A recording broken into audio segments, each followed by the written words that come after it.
Today, we will learn how to share newsletters on the WPI website in Drupal. First, navigate to the group that you would like to add your newsletter to by clicking on the shortcuts bar and then My Content.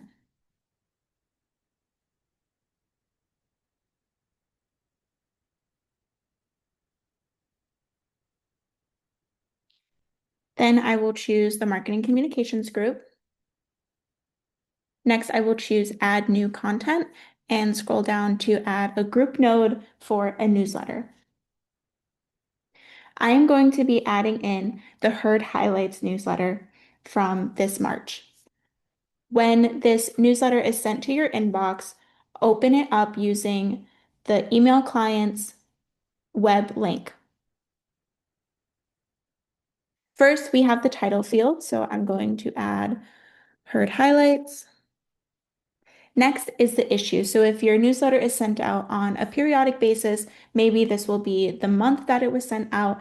In this case, this is issue number 12 of Herd Highlights. Next, choose the date that this newsletter was sent to the inbox of your audience. Then you can add an optional short description. For the Herd Highlights newsletter, I'm going to copy this little description about what Herd Highlights is. Next, I will add the web link. So this is just going to be copied from having the newsletter open in my browser. Next, choose any audiences that are relevant in this case. I'm going to add current students, and then I want to pull this into WPI Today, so I'm also going to add faculty and staff. Next, choose any topics from the list that might be relevant to your newsletter. Then we will add groups in the post to websites field for pages on wpi.edu that we would like our newsletter to be pulled into. If I switch over to the Marketing Communications Office page, you can see that I have the newsletters widget here that is pulling in any newsletters that I have tagged with the Marketing Communications group because this page is in the Marketing Communications group. This is the same functionality as when you're tagging an announcement or an event in Drupal. Again, I also want this to be pulled into WPI Today, so I'm going to add the WPI Today group as well.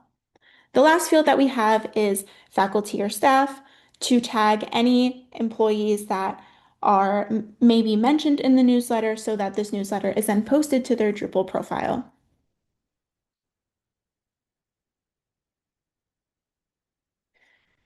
Now I will demonstrate how to add this newsletter's widget to my marketing communications landing page. So let's hide the first one that I had there previously. Then I will click on Add Block.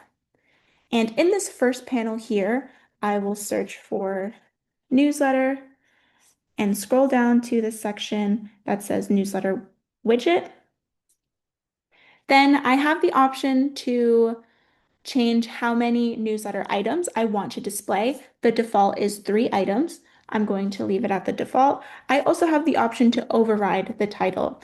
The default title is just newsletters, but if I check off override title and change it here, that will change the title.